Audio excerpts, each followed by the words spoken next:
I'll let you know when we're. Hey, everybody. Welcome back to another episode of 3CGRadio, The Interviews. I'm your host, and I'm joined by my special co-host, Maine from Grappling Rewind. Maine, how's it going, my man? It's going pretty good. How you doing, Ryan? I'm good, man. It's just, another beautiful it's just another beautiful Friday out here. So, or no, wait, it's Thursday, right? It's Thursday in Baltimore here. It's pouring and raining. So I don't even know what day it is. Inside. Yeah, I don't even know what day it is. So I guess today is Thursday. So we're getting ready to move. We're moving this weekend. So it's definitely been a trip. You know, Congrats on the house, by the way. That's a big deal. I appreciate it, man. It's a step up. You know, we got married basically a year. May 18th will be a year. So. Oh, that's great. So we're coming up on that. We got the house and everything. So it's going to be good. That's awesome. I got engaged at your event in December. I know we're bringing lives together. We're bringing jiu-jitsu together. You know, we're bringing people together. So we're trying our best. And I'm hoping my hair grows back soon because this really sucked having to shave my head during all this. Did you lose a bet? No, my wife thought she was a professional barber. So, you know, that normally... Rachel's got to do my hair. She's been complaining that it's gotten like bad. And I'm looking at the mirror like, yeah, it does look pretty bad. She's done my hair for like years now. No. And she's like, yo, let me cut it because it looks bad now. So we've got to fix that. But I forgot it was a video show. So it is what it is. Yeah, no, I hear you, man. We're still waiting on our special guest. I know Felipe said he's running a little bit late. Gabriel's looks like he's getting connected right now. Let me see. Is my device not working? No. It says it's not. See, this is what you get, ladies and gentlemen, with the live podcast. You get to see us live interaction with our guests as we try to. Right. That's why we do a recorded show every week. Hey, we do it live here, baby, like Bill O'Reilly. But hopefully, props to you guys. Hopefully, Bill O'Reilly. No Bill O'Reilly moments. We'll do it live. That's a great clip though, because that just kind of speaks to like he couldn't nail the ad reach. So it was like, fuck it, we'll do it live. We'll do it live. That is one of the classic internet clips. Man, when that came out, I was like, oh, okay. Gabriel just went back out and he's coming back in. So we should have them both with us soon. But man, what's up? I mean, the jiu-jitsu world, I mean, everybody's it's like swaying from back and forth. It looks like things might start to open up, and maybe we can there's Felipe right here. Let me get him in here. 1 second. Why isn't my mouse working? All right, software. There we are. Ooh. Professor, how's it going? Welcome. Hello, guys. Thank you. How you doing? Yeah, good. And you? Good. You're growing the beard out, huh? You're going with the beard like Professor Home Alone. Everybody growing the facial hair out. Quarantine style. Well, Professor, you may know Maine Miller. He's from Grappling Rewind. He runs a pretty successful podcast here in the States, and he's joining me today as my co-host. So, just want to introduce you guys. Nice, man. Nice to meet you. Very nice to meet you as well. So, Gabriel's having a hard time getting connected. It says his devices are not connected. So, we're waiting on. Once he joins, we'll continue it. But I guess we can just get started. So, I guess how are things been going? You know, how are things in Brazil? Are you in Brazil? You're in Brazil right now, right? Yeah, in Brazil. Things are not the best, you know. But without this COVID thing, not training at all. My school is closed. Everything is closed in the city, but I think it's very similar to mostly places in the world. Qual é, Frodolino? Fala, Pagnaldo. What's up, Professor? How you doing, Professor? Welcome. Sorry about the technical difficulties. Yeah, it was my technical difficulty, man. You know, I never used this platform before, so I was breaking my head here a little bit, but we're in. Yeah, Professor Dracolino, I think he was ready to kick my ass the other day when he couldn't get his to work. So, but yeah. So welcome, guys. I appreciate you joining us. I mean, it's an honor. I mean, we haven't met personally in person, Gabriel, but Professor Felipe, it's good to have you on again. Good to talk with you. So I guess we'll dive right into it. So I asked Professor Felipe how things have been going. How things are going with you guys, you know? I mean, I know you guys have been killing it with the online content and doing a lot of that. I mean, are you busier now than you were before the coronavirus, or how have things been going? For sure, putting in more hours than I was before for the gym, for the live classes, but definitely it's a different reality to be, busy, but kind of like isolated. So it's different, but definitely working hard to keep all the students, engaged and try to keep everyone connected and doing the best that we can with what we have. So that's kind of where we're at. Yeah, I feel for you guys out there in California, man. The governor's not playing around over there, man. These guys not. So I feel for you, man. Well, so Felipe, you said they shut your gym down. They shut everything. So you have you been able to do any like small group training or anything like that, or you just been kind of quarantining and doing what people are asking? No, bro. Unfortunately, can't do any small group because I can get trouble in my business, if I open the school and train over there. But I have been doing a lot of weightlifting that I have in the school, so I can use and stuff. So, and doing some bike now to exercise. So I pretty much like weightlifting. Bike now. É o Gabriel. Entrou na bike agora, entrou na onda da bike. Bike bug, I was telling him. So well, that's good. I mean, y'all see, I took the opposite approach. I decided that I was just going to quarantine, eat a lot of food, not do the jiu-jitsu lifestyle for a little bit, and just try and relax. But now I know coming back, I'm going to feel like a white belt again. I'm going to be no cardio. I want to throw up on everybody. It's going to be, I can't wait. But I can't wait for that feeling. So it'll be fun. But yeah, I mean, I guess we'll just kind of get right into it. So, I mean, Professor Felipe, so your nickname, Preguiça, a lot of people, Professor Draculino likes to tell the story of how that nickname came about. I want to hear your telling. Like, how did that come about? Like, from Preguiça means slot, like the animal that's very slow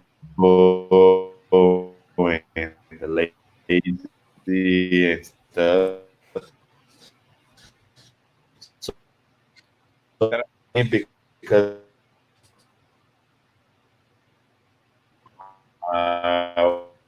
old brother to Chico, which is a student of Draculino from a long time ago. Around the sports students starting jiu-jitsu. I like a lot right away the environment and the talk and the jokes and everything, but I didn't like right away the training, I mean the roles, and because I get a lot of smash in the beginning. Because I was not used to and a little chill. So I always go to the part, but I always be there, like hanging out and doing the resenha, like talking and stuff. So one day, Draculino just said, "Man, your brother is so lazy. He come and just talk." And his nickname now is Preguiça, and it means a lot. And, in Brazil, it's very common, a lot, and when normally the nicknames are not nice, you know what I mean? Like people give you a nickname to make fun of you. So and normally the nicknames stay when the guy doesn't like the nickname and keeps saying, "No, don't call me Slot, don't call me this," and was the same with me, But it motivates you, huh? It motivates you. Yeah, I definitely didn't like the nickname, so I said, "No, don't give me Slot, give me a cool nickname where people like Hook, like Monster, a cool nickname." But Slot always, but stay Preguiça, stay. And after a while, I start training a lot, get in love with jiu-jitsu, train like the whole day, but the nickname stay, It's a great nickname. It's good branding, good everything. So so Professor Gabriel, yours is Frodo, right? Coming up because of the haircut. Yeah, man. It's an old nickname. Actually, nobody in jiu-jitsu ever called me Frodo, but I'm glad it's reminding everyone of that nickname that I had growing up. It's actually, I was like either second or third grade. It's like back when the Lord of the Rings came out, and I had like a long hair, and people start calling me Frodo, and just stick with it. for a little while, but and then in jiu-jitsu was just Arges, and Felipe keeps bringing it up. So actually, I don't know how on BJJ Heroes they have it. He probably wrote it. He probably wrote Andre and was like, "Hey, make sure it says Frodo on Gabriel's BJJ Heroes." That's probably Felipe conspiracy right now. That's probably what happened. That's a good name, bro. It's better than Preguiça. That's true. That's true. But you already, you prove you're not Preguiça for a long time. So that name he only made the fools think at first. Back when no one knew Preguiça, the fools would think that he was slow, but when the fight started, it was a completely different story. So almost like a setup. It's a trap for everyone who's competing against him. Yeah, it's like you're fortunate to get the nickname for Professor Draculino. Like over with us, it's either you get called champ or you get a nickname. Like it's one of the two. You're either champ or you get a nickname, or he calls you your normal name. But he's a great guy. That's a great story by Professor Felipe. But man, you got anything you wanna chime in on? Not really. I'm just loving the stories. I always love how people get their nicknames, especially like all the Portuguese nicknames. There's always a great story behind it. And because I don't speak much Portuguese at all, it's always cool to hear like the thought process behind getting the nickname and then hating the nickname and then accepting the nickname. I always really enjoy that story. It's a pretty simple rule. In Brazil, you start bullying someone and give them nicknames. There's no way around it. There's nothing about it. And you get mad, the nickname sticks with you. If you play along, if you really hate the nickname, you should not even pay attention to it, because the more you get mad, the more it sticks to you. Before, when people give me a nickname, I said, "Yeah, man, it's pretty." Yeah, it's the nicknames though are there. I think Professor Draculino calls it educational bullying, right? Like it's just to educate you. It's all in love, but it's all educational. Yeah. So I guess I'll start with you, Felipe. What were you both have been heavily influenced by Professor. Hey guys, my internet. I don't know what is happening. Yeah, you've been kind of a little spotty or something. It might be kind of cutting in and out. Yeah, it's quite bad. Let me try connecting another one. 1 second. Okay, no problem. But yeah, I'll ask Gabriel the question while you fix on that. So Gabriel, you're probably one of the best gi players on the planet, reigning champ. What do you want to do for the rest of 2020? Are you just going to try and ride out the coronavirus? Or, I've been talking to you about a little maybe return in June, maybe come down to Houston if things open up, Yeah, man. I mean, it's unfortunate, obviously, like the whole situation. Tournaments have been canceled, suspended. We don't know as far as IBJJF tournaments what we're going to have this year. And it's completely understandable, but at the same time, if there is a way of us doing it safely, I'm down to lead the way and start bringing the entertainment back. I think that's an important thing. People are missing it watching sports. People are missing it watching fights. I'm sure as hell miss training and going out there competing as well. So I think somebody's got to lead the way as long as it's safe and no one is affected. There's got to be a solution for us to start doing things like that, whether we're doing no public or whether we're doing a completely safe city that no one gets affected negatively. And that's where I'm at, man. I'm already in shape. I've been biking a lot. I've been respecting the social distancing, not training in crowded gyms or anything like that. I haven't been training jiu-jitsu at all, just doing the live classes that teaching my students. I already, it's a good workout as far as jiu-jitsu. And on top of that, I've been biking hundreds of miles a week. So I'm ready to go, man. If it comes down to it, we'll make a super fight. I'm totally on board with it. Yeah, I think I talked to Manuel Hibamar, and I think he's pretty much on board with it. So I think it's a lot better, Felipe. It looks better. Yeah, I think the internet before was pretty bad. Yeah. Let me know if it'll work again. Yeah, for sure. But Manuel, he's into it. So I guess we can talk offline the details, and then once everything starts to firm up, we'll go from there. But I think that would be one a lot of people want to see is you and Hibbo. I think y'all are number 1 and number 2 right now in the rankings. Ribamar is a beast, man. We've been competing against each other since purple belt. He got me on the color belts. I got the best of it, but definitely on the black belt, it's been a back and forth battle. I won some pretty crazy fights. Like all the fights we had were good fights. There was one. The first time we fought on the black belt, he was beating me 6-2 first round of the Worlds. Beating 6-2 with 20 seconds left. I somehow turned back around and won that match, and then he beat me the money prize event, the 5 grappling event or whatever. He passed my guard, which only a few people have done it, and I beat him back and forth. So it's always a great battle. He's an excellent athlete.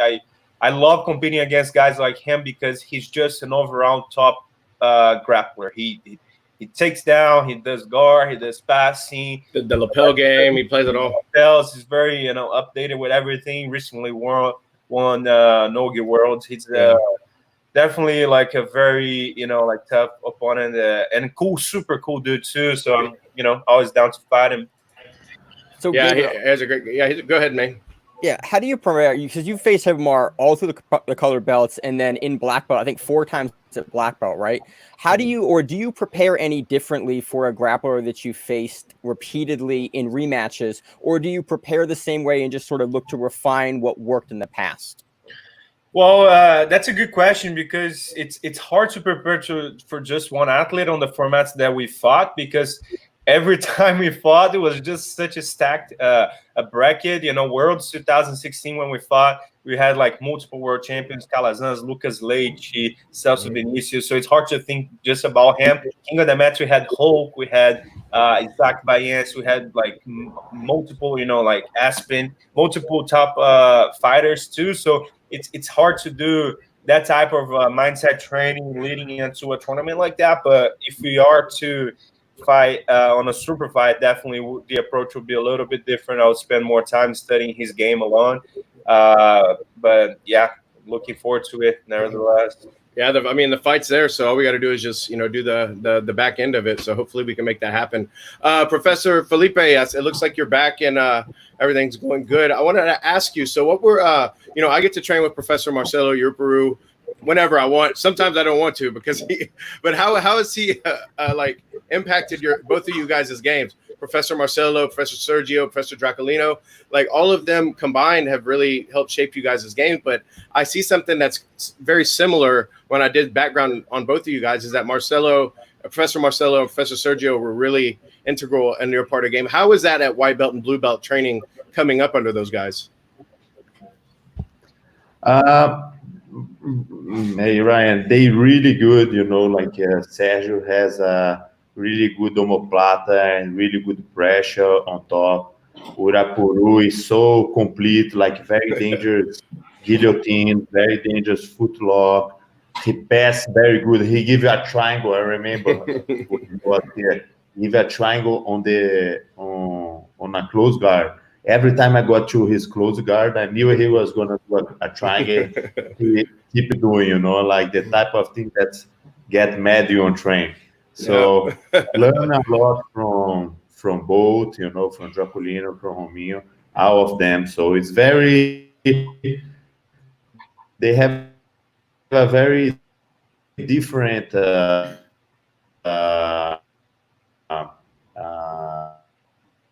games and each game, like Urapuru likes to do a lot of single X as well, and like footlock, so that fit a lot on my game. And it's very good for me because I learn a lot. People are very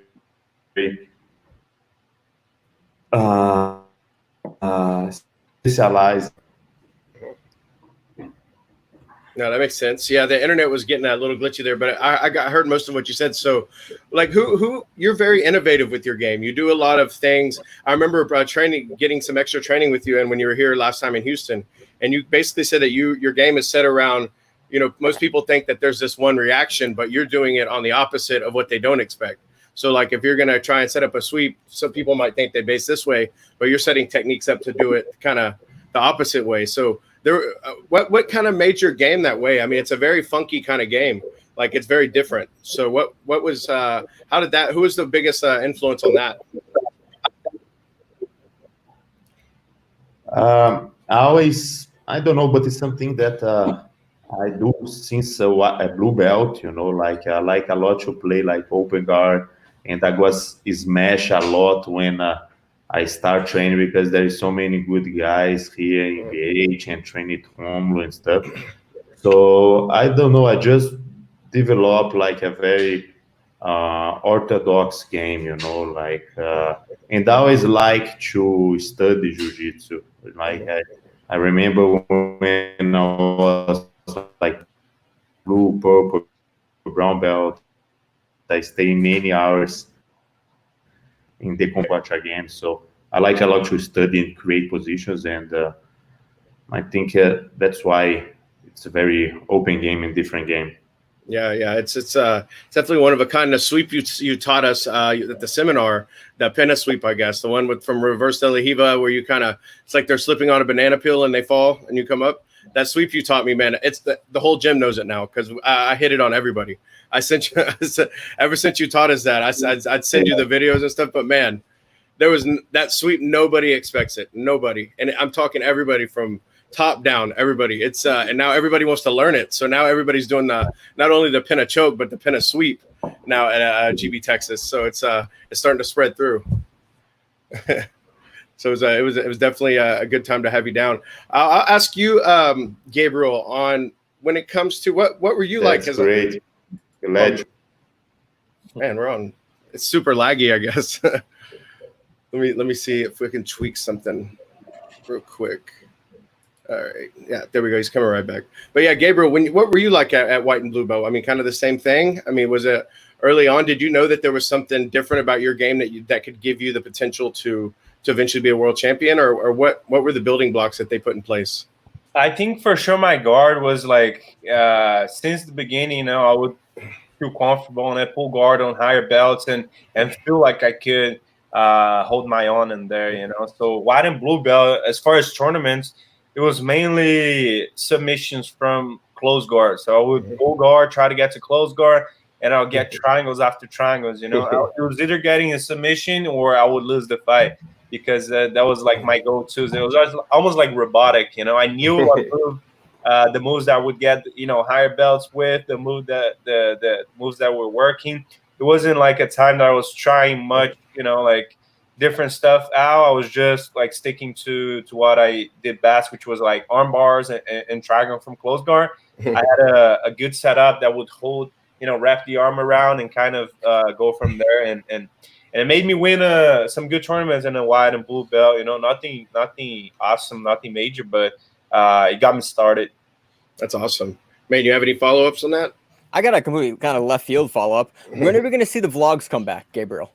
Oh yeah, vlog. I loved those. Man, as we speak right now, I have a friend here, Caesar, staying with me. He's like been documenting a lot of stuff, and definitely one thing we've been talking, because we are planning on getting back to fighting soon. So if that's confirmed, I'll definitely start maybe not vlogging on that format, but like documenting more the off the mat kind of thing, the preparation, and I guess would be a vlog too. Yeah. But I loved him on YouTube. It was more like a traveling, as a young kid traveling the world. I was like, all right, let me document this traveling. But now things are a little different in my life. But I'm I definitely have that desire to share a little bit as well. So good idea, man. I loved it. I mean, the ones in UAE were just great to watch. I remember watching them and like actually rewatching them. They were just a really cool insight kind of behind the scenes of what you were doing fight week, getting your weight down. And like, I really enjoyed, as like a person that watches a lot of jiu-jitsu, having that kind of look behind like what exactly you were doing and what you were thinking before matches. Yeah, man. Yeah. So it's all about the content, Professor. You guys up there with out there. So what was it like? When did you come to the U.S.? When did you move? And when did you really start training with Edwin and those and those guys? When was you and Edwin's first meeting? Like when y'all started training together? It was actually a funny story, you know, because Romulo and Edwin they have this funny relationship, you know. There was always like that father-son relationship where they're like always speaking on each other, you know. And he came to Brazil. Felipe was just coming back from here, a camp with Romulo, you know, and then Romulo came in. He was like, you know what, I'm opening my gym. I want to bring a group of people that are willing to train hard and do a strong camp for Worlds. And I do need a blue belt. I was a blue belt back in the time, 2011. And he goes like, and I need a blue belt, a lightweight blue belt to beat up a student of mine. His name is Edwin. You know, and we were having lunch, and I'm like, Homo, I can be your guy. And it was funny. He invited me, you know, like brought me in. We came back then. It was like 8 people in the house, man. It was such a man. I wish I documented that part of our careers, because it was 8 people in the house, me, Felipe, and Caloquinha, you know, like a bunch of other athletes. Oh man. And then in that house, man, we've been through some stuff, you know. The struggle was real to keep up with Homo. And then and it was like first time, you know, living. I came here to the States a few times before, but that was the first time that I was like staying here and with a purpose, not just like tourism. And I focused 100% from there. So I came as a blue belt, you know, met Edwin, met Romulo, met everyone here, and they all became my family here too. And here we are 8 years later. Yeah, man, it's great because you guys, you know, I have a different relationship with each of you. Like Edwin's he's competed for us a few times. Professor Romulo competed for us last time, and he's been a big help with us with, you know, just advice or just, you know, he's your professor. He's a great guy. He's probably one of the nicest guys in jiu-jitsu.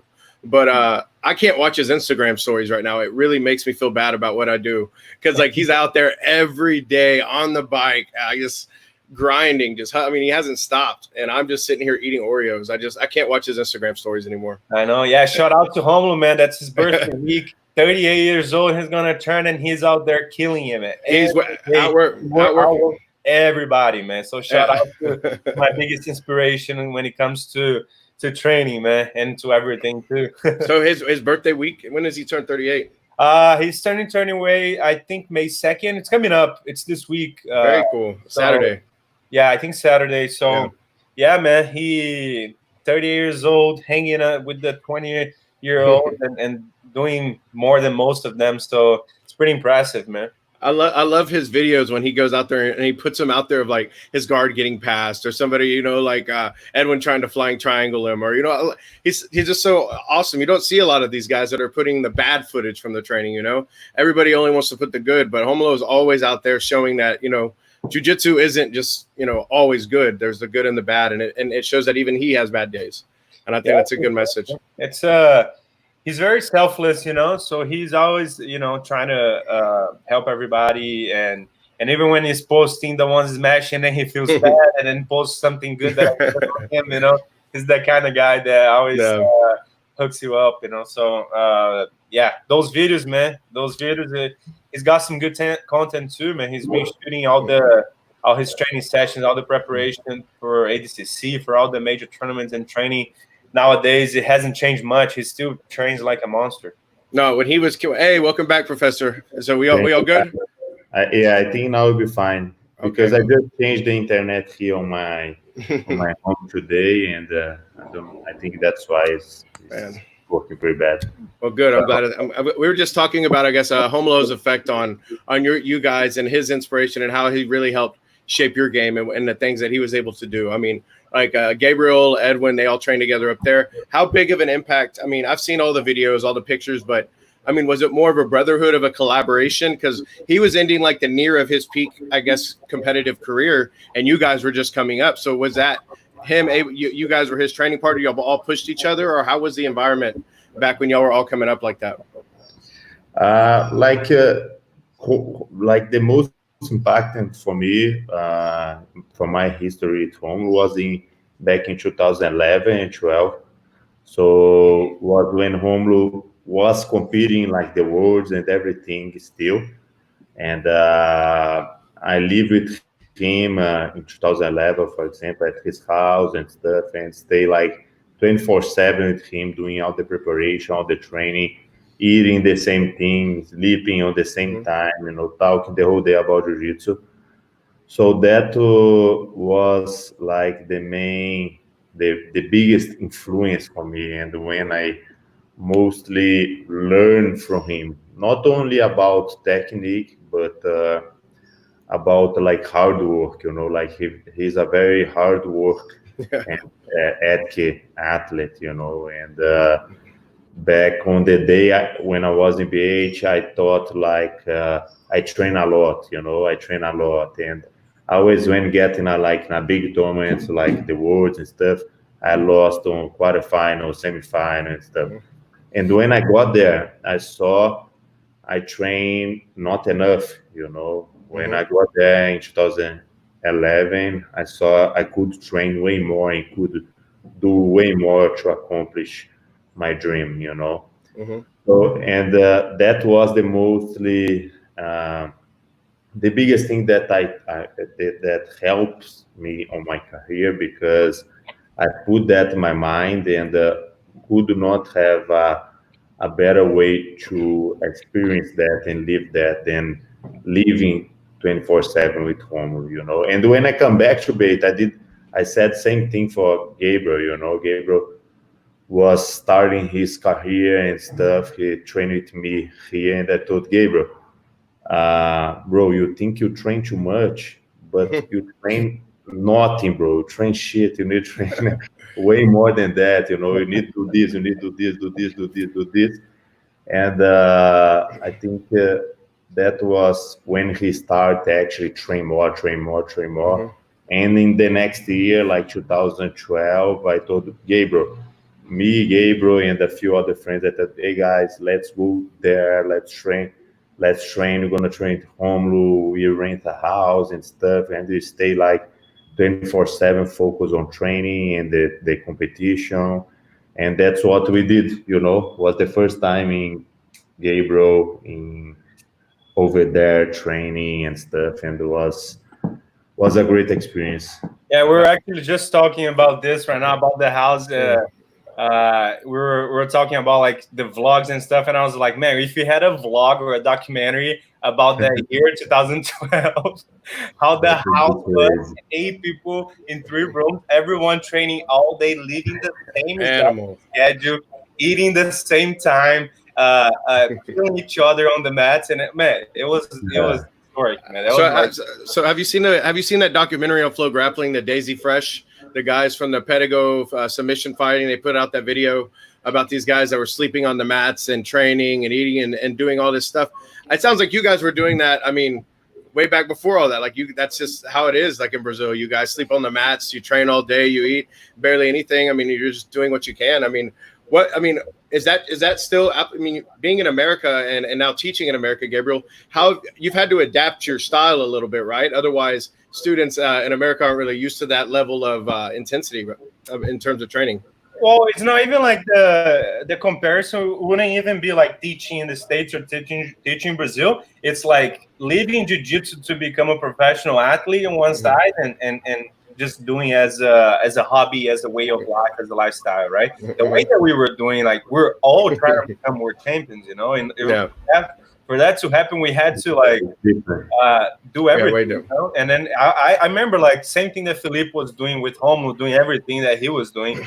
I was actually roommates with Felipe, so we were lucky that we had the room that was just like me and him, and then the other room they would split like 3 or 4 people in the room. So, like I had a opportunity to follow everything that Felipe was doing, because like we were even like roommates in the house, and then I was watching everything he was eating, everything that he was drilling. He would do even a little bit more because he was even like going and teaching too. I don't know how after all the training sessions that we were doing, man. But that was definitely like a turning point of my career. But to answer your question, I don't think like people that try to become a world champion, try to become a professional athlete in the States, they got to go through the same thing, man. It's the grind, like you can, can't escape it. Yeah, I mean, were you guys trained much with Professor Lucas Valente, right? That's somebody that I watch who I thought was absolutely insane for how he trains and how he does everything. But then I'm talking to you guys, and it just sounds like that's just how it is.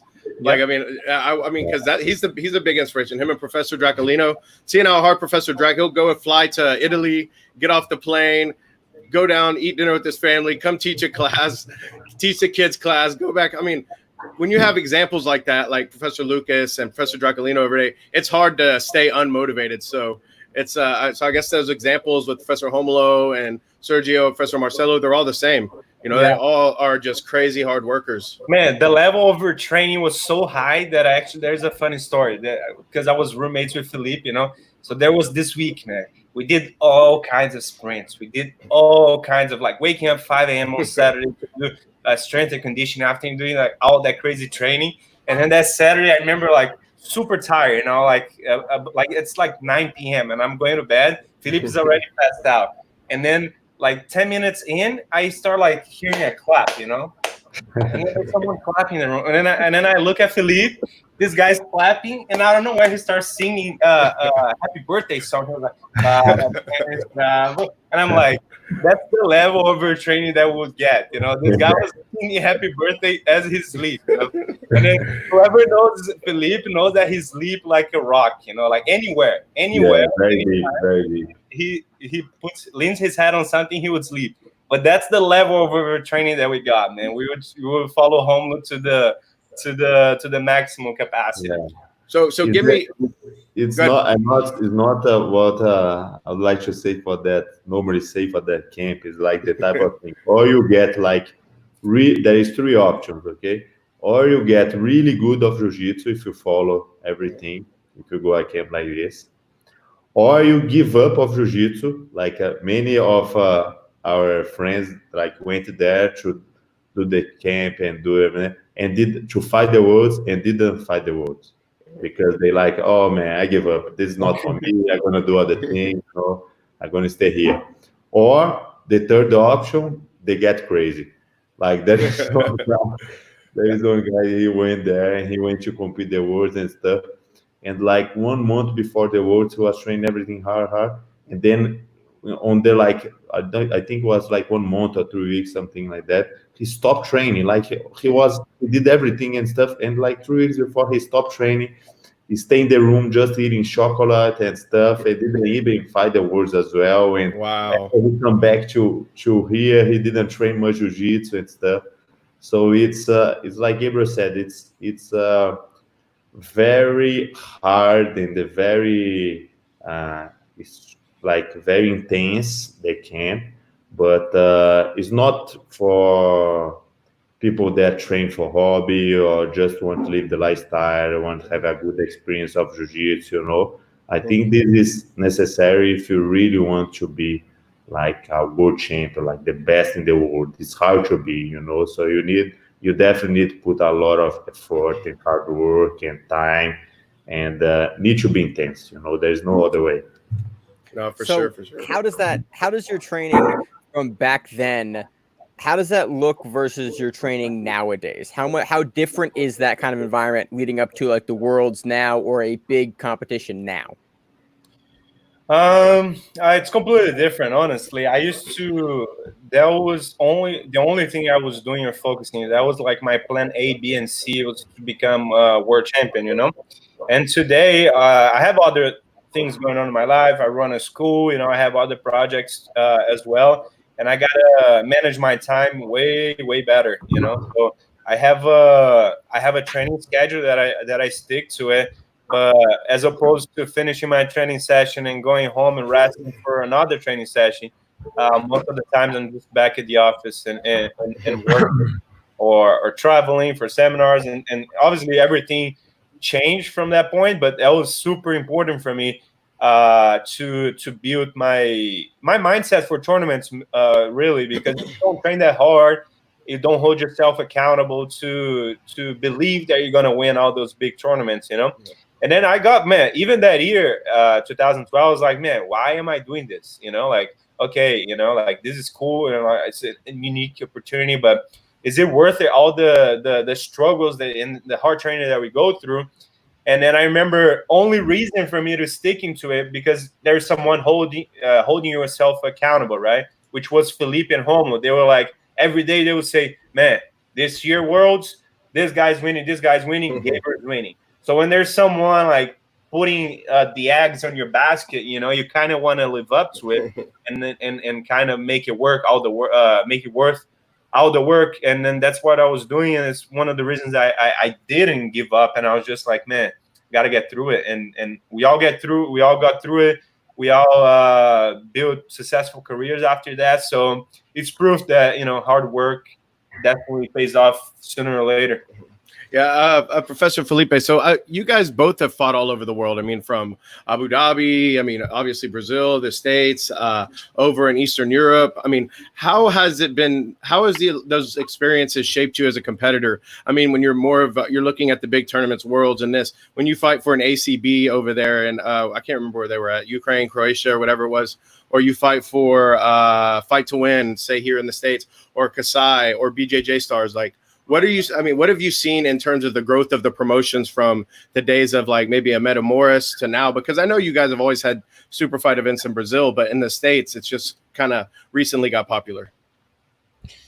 I think it's a continuous evolution, you know, like every year that passes, show up some event, and the events stay more professional, you know, there's more events and more sponsor, more media, more everything, you know. So I think it's a very continuous growth, you know. Mm-hmm. And there is way more to go. And if you see, there is like a tournament like Spider that gave $100,000 of it's a lot of money, you know. And I think that definitely never happens before in Jiu-Jitsu, you know. And the year before, ACB gave, I don't remember exactly the amount, around 40 or something like that, in a super fight, you know, or 50, I don't remember. And it still was the biggest prize of Jiu-Jitsu. So I think like 2018 was the biggest prize. 2019, another record. And 2020, I don't know, not because of the COVID, but I think definitely would have another tournament that do something different, do some records. So I think it's very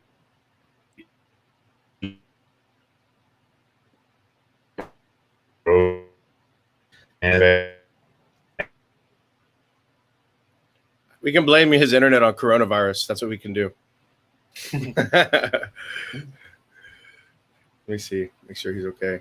Should be. Hey guys, can you hear me? Yeah, you're good. You're good. Now it's better. Yeah, you're good. No, but you're talking about the evolution of the tournaments and how they're getting better and more professional and stuff like that. Yeah. So could you hear everything I said, or? I heard most of it, but you cut out near the end. So I think it's something very clear, and that's growing, and I think you keep growing.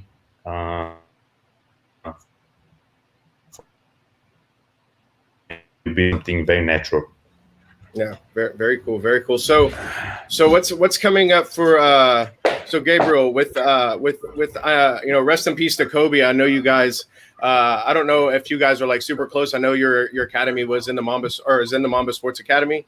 I mean, I know it's still pretty fresh, but how did that affect you and your community and your students, and how's the Mamba Sports Academy doing now? I mean, how's everything been going with all of that since then? Man, it was a huge tragedy, you know, like not only we felt, but the whole city, the whole world was feeling, you know. It was very, you know, like touchy for all of us. Not only, obviously, you know, like we lost a huge legend, we lost an idol and an icon that led the way for so many professional athletes to do to lead the grind, right? The created a mama mentality. So just that alone transcended basketball, you know, like I competed with with it on my gi because of what he represented and for being a part of it too. So it was horrible, man. You know, it was a bad tragedy. You know, but I think he left a good legacy for for sure the next generation of for athletes coming up, and then you know, it was man, horrible. You know, but we got to keep working to keep that same legacy alive too, you know. So that's kind of what we're doing there now, and keep things going, you know. Yeah, I mean, he's one of the best of all time, and you know, me, I grew up playing basketball my whole life, and you know, we all idolized him. So it was you know, I know how I felt, you know, so I can only imagine. So condolences still out to you guys, and you know, hopefully his legacy keeps living on, man, through his academy and through his foundations and different things he did. For sure, man. He was there. We organized a few small tournaments, you know, for jiu-jitsu academies in the area, and then he was actually there on the first edition we did. The one, the white belt, with the white belt one that you did, or was it? It was just the white belt ones. Yeah, the white belt ones. He was there. He was there in the mezzanine. It was people were like taking pictures with him and everything. He was super excited with the event. The second one we hosted, it was right after the tragedy, you know. So we did a little bit of you know, a celebration of his life, a little short speech, kind of like doing the tournament to represent and to honor him. It was the first weekend that tournament that we hosted was the first weekend back to our normal, where, you know, basketball tournaments were going on downstairs and the jiu-jitsu going on upstairs. So yeah, we were representing well everything that he, you know, envisioned, and things were awesome out there, man. You know. So did you ever get Kobe to throw on a gi? Did you get to do that before? No, man. I'm too shy to, you know, like, come up and say like, oh, let's train jiu-jitsu, you know. But everyone's saying, you know, like we should, you know, like put him in the gi, and it was gonna be a matter of time, man. But you know, some things in life, you know, we can't really understand, you know, and tragedies happen, you know, and we feel for not only for him but his family and all the family, of course, yeah, you know, involved in that tragedy, you know. Like we have all the you know, the basketball teammates, you know, like they were affected, you know, like they're still there, you know. So like we all felt for all the families that were involved in this, and we're just getting through it, and then COVID happened, so it's a lot going on, but we, you know, we get through to represent what you know, like the for sure. You got any follow-ups on that, man?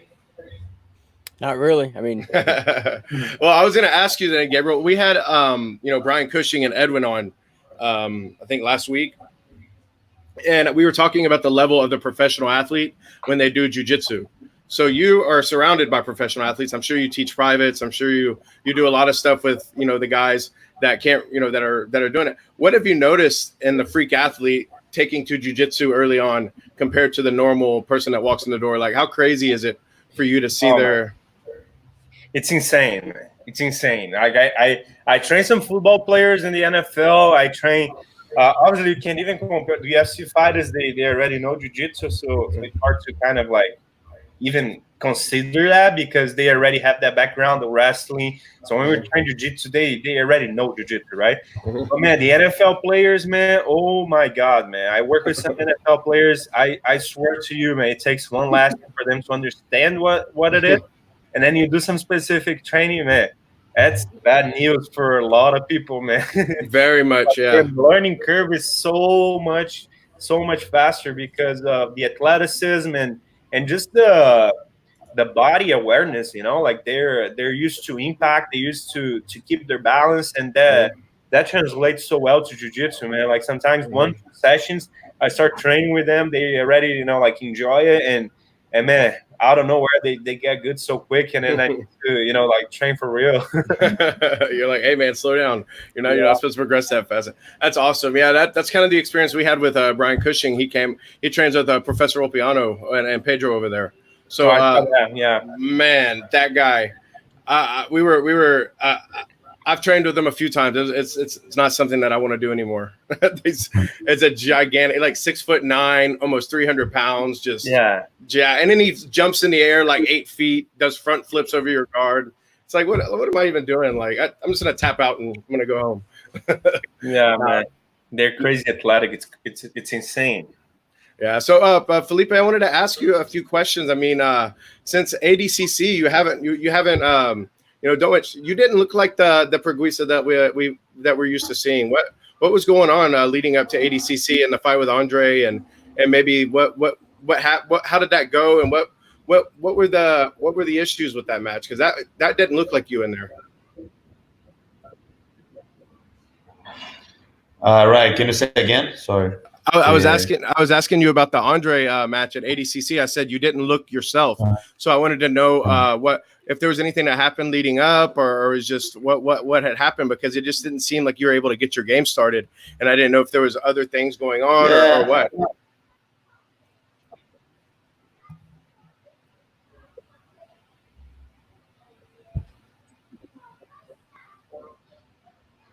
Yeah. The thing is, I had problems with my throat.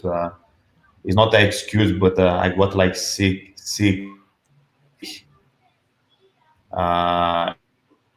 Every 3 weeks, I get sick. Last year. Can you hear me or?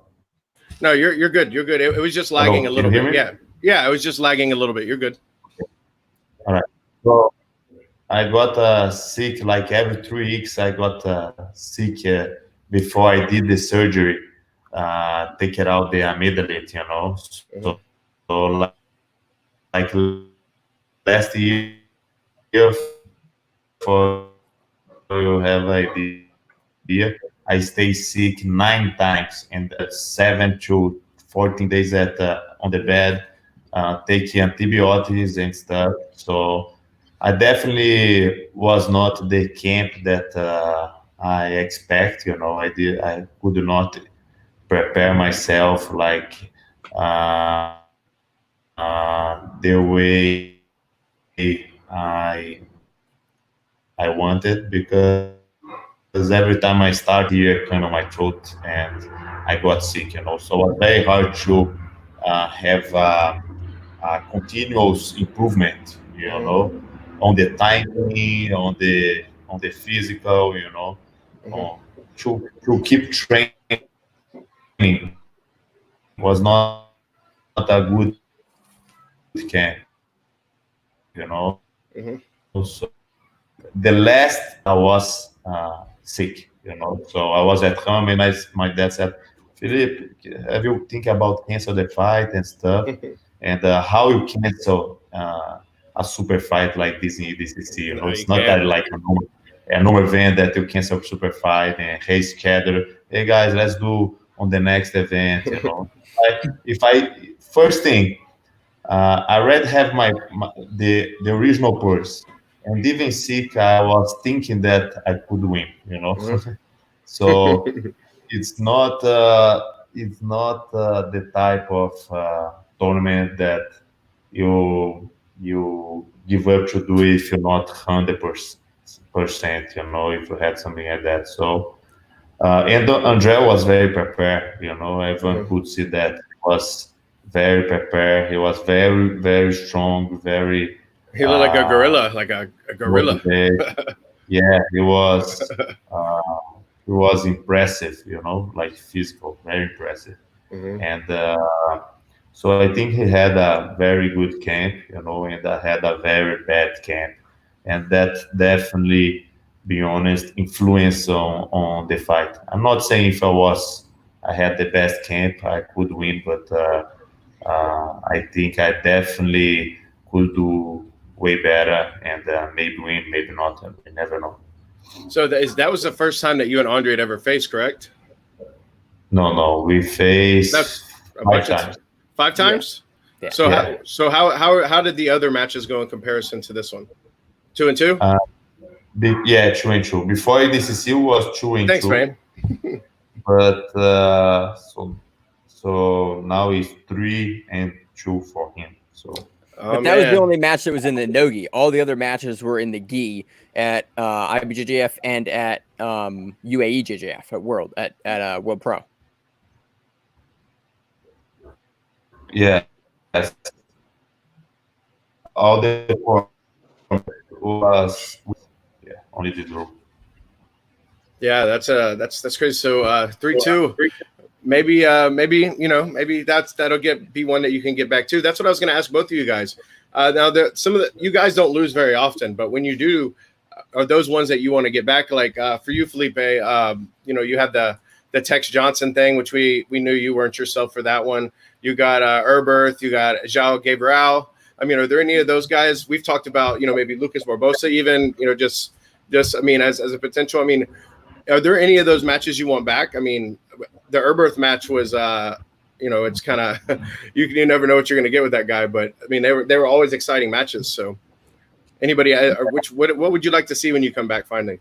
Like for me, like if I could choose the match, I would choose more. Like I really wanted that match would be against Galvão, because he is like on the end of if he compete next ADCC, he's gonna compete for many years, so I can now actually prepare and see how it goes. And Kina would be another good fight as well, because it's 1-1. More like I think Gordon maybe would be, I beat him 2 times, but because of all the towels in 2017, so it's been like 2.5 years. So definitely people would like to watch that match. But if I could choose like Andre first, Gordon second, and third, like Kina match as well, I think, because they're doing very well. I never fought Kina. We kind of like the same weight. Meregal is a little bit heavy, but I'm gaining weight as well, so I'm probably gonna be on the same. A strong lineup right there, man. only big fights. I love it. I love it too. Yeah. Anytime I talk to Felipe, it's always big fights, never little fights. Yeah, I would love the biggest fights. Like the biggest fight that people really would like to watch and would be very could be historical. Any of these matches, and but there is so many guys that would be a good match as well. Like the Gordon thing. Me, you, Homolo, Gordon. We've been trying to make this match happen. The rules. Oh, you said sub only. Oh, you said this. To be honest, you know what is happening, right? What? He doesn't want to fight now. You don't think he does? No, I'm sure he doesn't. Oh, come on. I'm sure he doesn't, because I already said I'm gonna fight. There is no problems with the purse, okay? Because you already agreed the purse, so there's no problem. There is no problem with the event. You said you want to do it.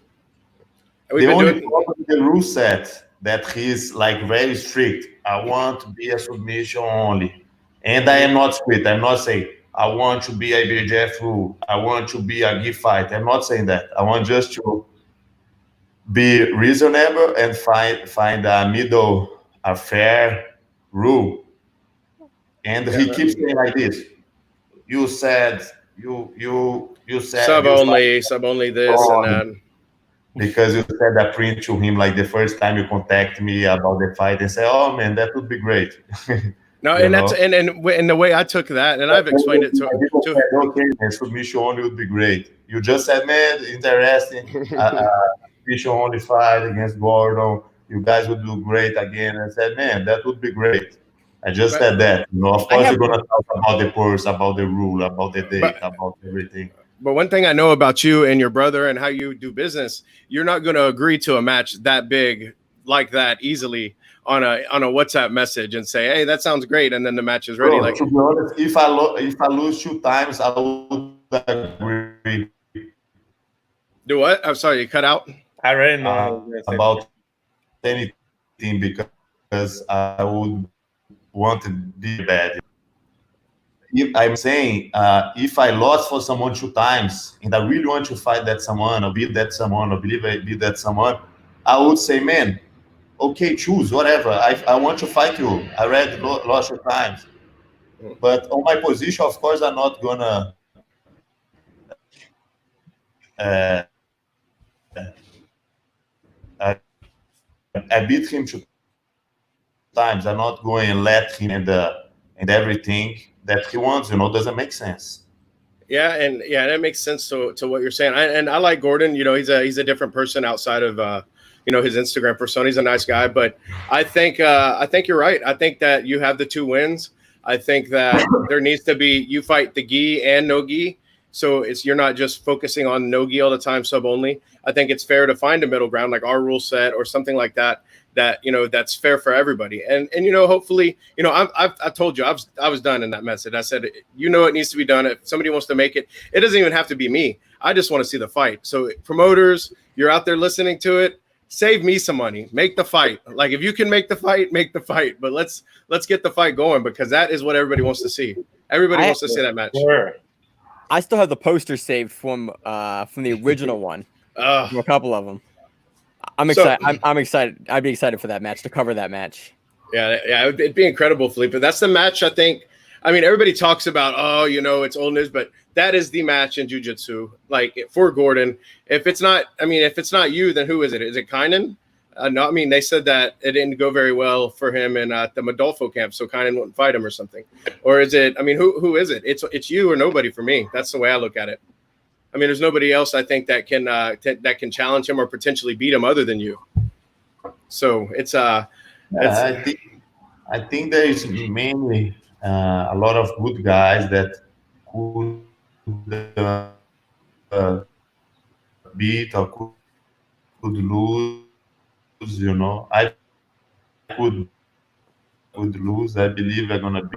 He's doing very well. He just won the ADCC openweight like I did on the previous event, and I'm sure like everyone should see that third match. And like I told you, I am down to make happen, because it would be an amazing match. It would motivate me a lot. I would train a lot. I think it could be historical. Everyone, Gordon is a great athlete. He's doing great. Congrats for him. Mm-hmm. And I just think for my own, I am in. I just want, I just wait to him to be reasonable, and find a fair rule set. That's it. Yeah, I mean, like I said, if it's not us, I hope somebody else does. I think Gordon he's just. I think he's just playing the game, the marketing game. And I think once things start kicking back up and the sport gets going back, I mean, people are going to want to see it. And I'll make a try at it eventually, but hopefully maybe by the end of the year, we can still see it like we wanted to. Ryan, worst comes to worst, Felipe did list 4 matches there that are great. I'd love to see the Mergali match or the rematch. I'd love to see the Herberth rematch. Andre would be a great rematch. Going all 4 of those rematches, I think I would be a big fan to see. Or Tex Johnson, and you can go back and get that. You can heel hook him, give him one back. Just be like, hey, Tex, that's it. Get out of here. That would be a really good one.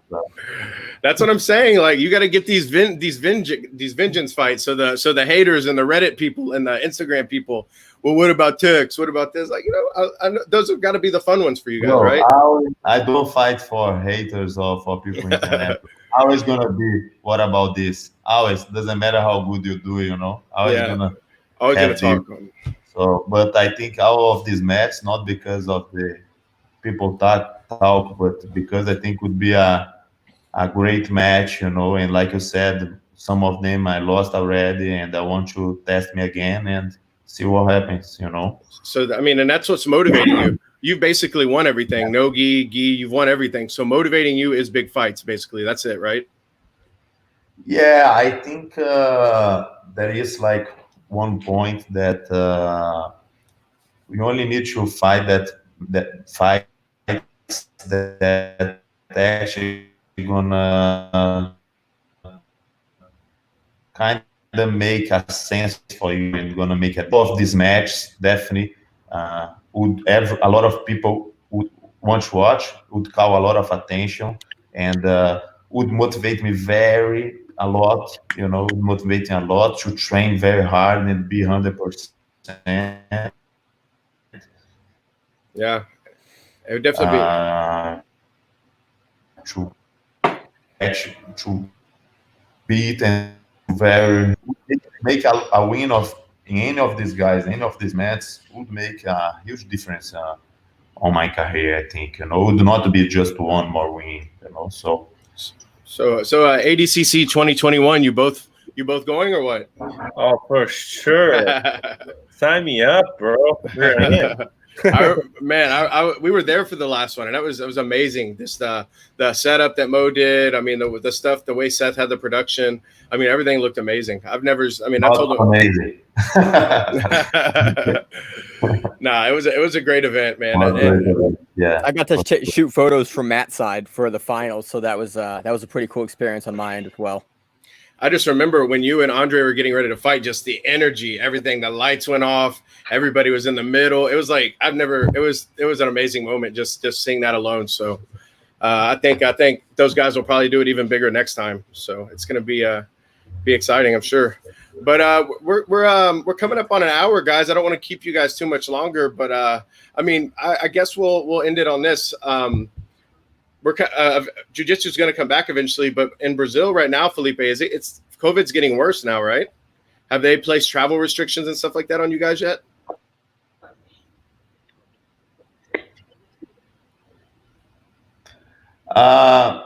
Some of places like São Paulo, Manaus, it's quite bad there.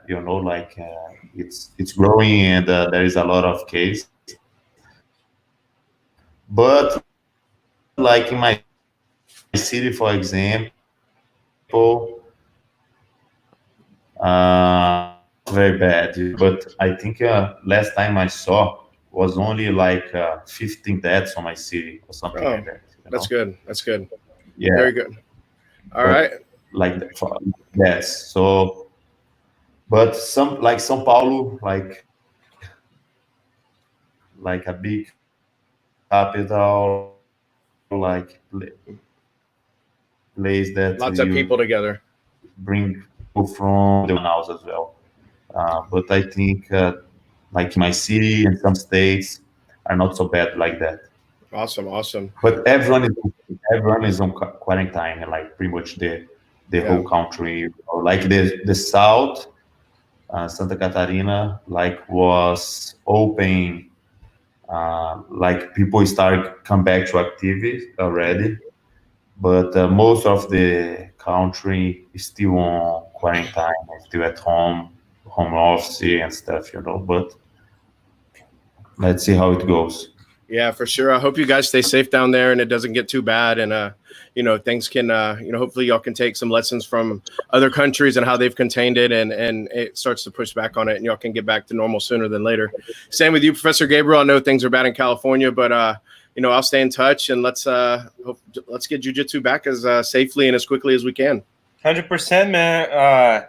I'm not going to pretend to be an epidemiologist or whatever, or a doctor or anything like that to say my opinion on the matter of what we should do or what we shouldn't do, because that's not my place. What is my place is to listen to the health authorities and then the government to get a green light to resume our activities. When it's safe, when they give us the green light to open up the academies. Obviously the reality that we used to, like as far as jiu-jitsu is not going to come back anytime soon, but we're ready to adapt to a little bit better than the social distance is when this is lifted. Can't wait to resume the activities in person at the gym. You were a little bit familiar with the actions of plan that Gracie Barra is coming in, so I'm excited for that. I can't wait to be physically in the gym. And as a fighter, man, I can't wait to fight again. Like I said in the beginning, I think we need to lead the way when there is a green light to do it safely. I'll be ready to be fighting to bring the fights back, bring sports back when on a different way, like I said. But if it's safe, I'm in, man. I'm ready to do it. That's what I like to hear. And Gracie Barra has done a really great job. I mean, they've they have a much bigger responsibility, global schools everywhere. So, I mean, they have to look out for a lot of different things, but I think they're doing a great job with leading the way. And, it might not be popular to some people, but it's the safe and it's the healthy way. And I think it makes sure everybody comes back and there's no issues once we do come back. So I think it's a good initiative. So, well, thank you for joining us, guys. I appreciate it. Professor Felipe, I'm sorry for all the technical difficulties and everything, but we can just blame it on coronavirus like we do everything else. So I'm just all right. Thanks, Ryan. Thanks, Gabriel, Manny, for the share. It was a pleasure to be here. Stay safe, guys, and keep in touch. All right, Professor. Thank you. Thank you, guys. Thanks. 1 second. There we are. 1 second.